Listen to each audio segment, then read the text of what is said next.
Iran and the United States, they've been adversaries for decades, but now could the battle against Islamic State fighters bring them together? And what impact could that have in reaching a deal on Iran's nuclear program? Hello, I'm Anand Naidu, and this is The Heat.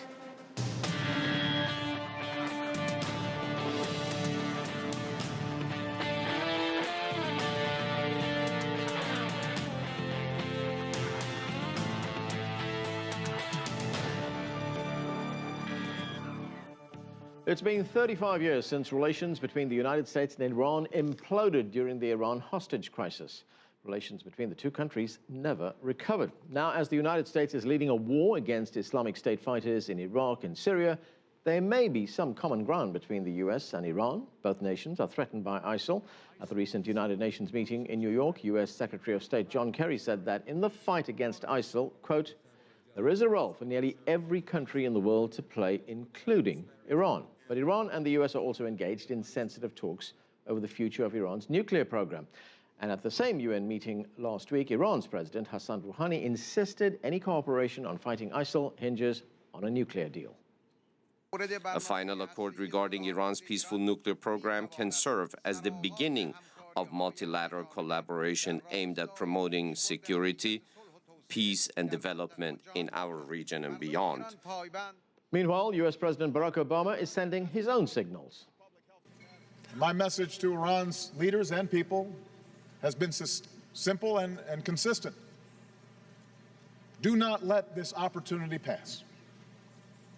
We can reach a solution that meets your energy needs while assuring the world that your program is peaceful. And any potential cooperation between the United States and Iran is being watched very closely by Israel, which insists Iran should never be allowed to develop a nuclear weapon. Israel says a nuclear Iran would pose an even greater danger to the region. ISIS must be defeated. But to defeat ISIS and leave Iran as a threshold nuclear power is to win the battle and lose the war. So, is Washington softening its stance towards Iran to win its cooperation in dealing with Islamic State? Well, joining me now in the studio is Hillary Mann Leverett. She's had 25 years of experience in U.S. foreign policy. And Hillary, thanks for joining us. Thank you. The United States has now declared war on ISIL. Notwithstanding the merits of that decision, does Washington need Iran in prosecuting this war? Iran is an absolutely essential country player to any and every major issue in the Middle East. It's why I wrote my book, Going to Tehran, Why the United States Must Accept the Islamic Republic, because it is a critically important country in terms of its strategic location, its demography, its hydrocarbon resources, and its form of government. It is absolutely vital that they be part of any solution for any problem and part of a constructive path forward. So they will be a part of this. But whether they're going to join up with some US-led military coalition against Sunni Muslims, that's something that's not going down very well in Tehran. So publicly, they can't announce any kind of alliance? Both publicly and I think in practice, though they may benefit from any military sites that the United States can take out of ISIL, they're under no illusions that there's a real military solution being brought to the United States by the Middle East. After the disastrous US-led military operations in Iraq and Libya and Afghanistan, they're under no illusions that the United States this time is somehow going to get it right militarily in Iraq. They recall that the United States spent 8 years, $1 trillion, and 125,000 soldiers, and we couldn't do anything to quell ISIL and its precursor Al-Qaeda in Iraq before that. So they're under no illusion that kind of strategy and coalition is going to work, and they are certainly not eager to join it. But Iran is already involved, isn't it? I mean, to what extent is it involved? Because we know, for instance, that there's been a very senior commander of the Al-Quds force who's been in Iraq, and there's now talk of Iran supplying weapons to fighters in Lebanon. Iran has had a strategy, a military, a political, economic strategy vis-a-vis Iraq, Lebanon, the entire region for some time that has been on its own terms quite successful and quite effective in terms of protecting Iran's sovereignty and its growth as a governing system in the region. In particular, their strategy vis-a-vis Iraq has been very successful. It's hard for us to accept that, but they have cultivated, not just armed, trained, and funded, but educated, fed, clothed Iraq Iraqi oppositionists in Iran for decades, not just Shia, but Kurds. So almost the entire Iraqi Shia leadership has spent some time in Iran, not getting arms and training per se, or just that alone, but going to the schools, being educated, fed, and taken care of. The same can be said for many among the Kurdish leadership. So Iran has that kind of political tie, those relationships that enable it to send in small numbers, relatively small numbers of advisors, even at times troops, to help their already existing relationships and groups of fighters and those vying for political influence. So that has protected them, particularly in the south, certainly in Baghdad, and has given them an important platform to contain and push ISIL further away from the Kurdish areas. But in this relationship with the United States, are we seeing something of a linkage being announced here by President Rouhani, in which he's saying, look, okay, we will cooperate with you in this fight against ISIL, but we need to see some progress on the nuclear talks?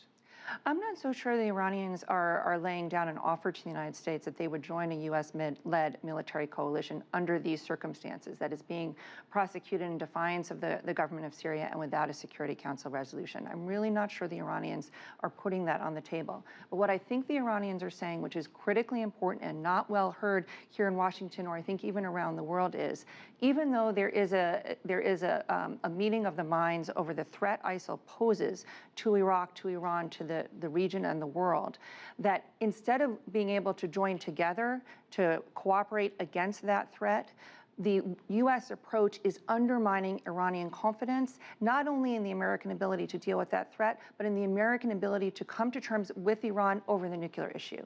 Because for Iran, there's always been an underlying sense that the nuclear issue was pretextual, that it wasn't about proliferation, that it was about subordinating Iran's sovereignty.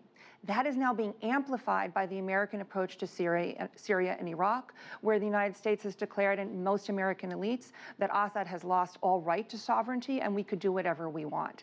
The determination to stick to that approach and to arm, fund, and train yet more Syrian Sunni militant fighters is underlining the concern in Iran that what the United States is doing is trying to condition Middle Eastern states' sovereignty and use the nuclear issue to subordinate Iran. So it's making harder to get to a deal. But that is a completely new issue. It's outside the realm of what we're talking about right now. You were in New York last week when Rouhani was there at the UN General Assembly.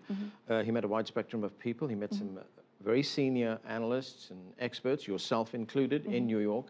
Was that the concern he expressed? Very much so, because in some of the meetings that I was in, some of them were with other elite American foreign policy elites.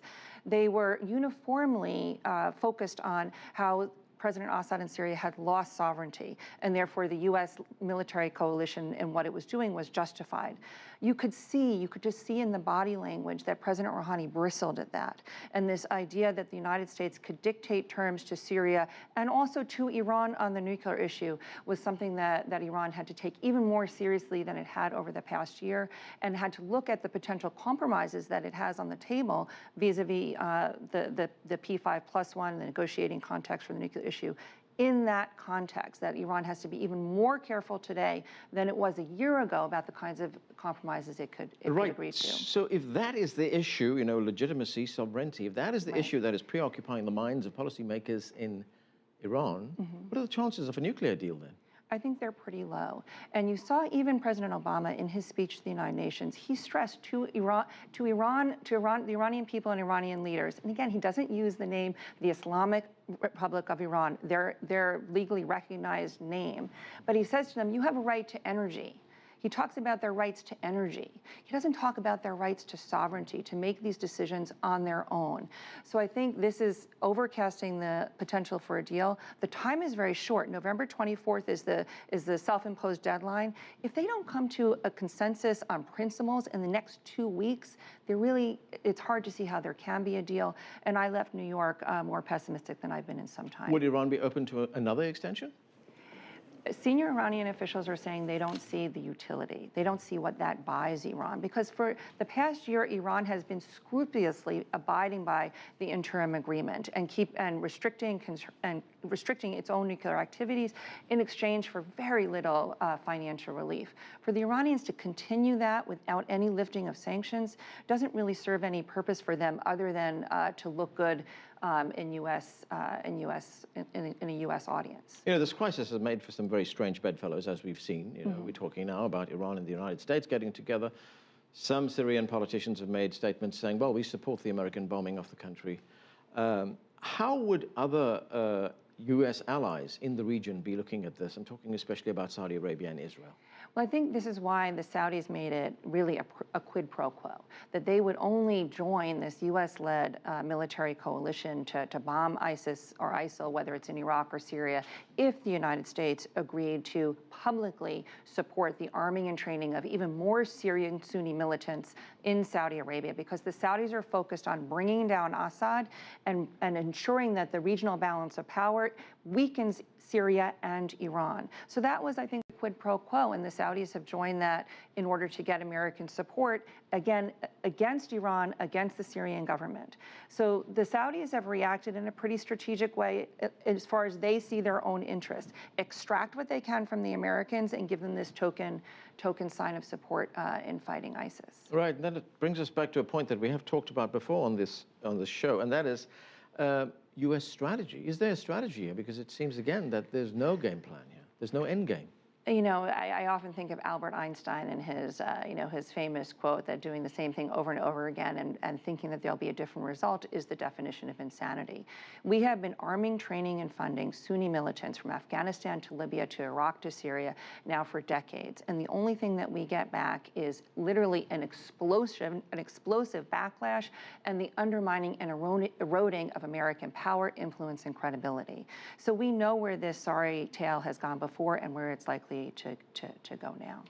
Hillary Mann Leverett, thanks again for joining us. Thank Great you very insights. Thank you. We are going to take a break right now. Coming up, does the U.S. need Iran more than Tehran needs Washington? We'll take a look at that. You're watching The Heat.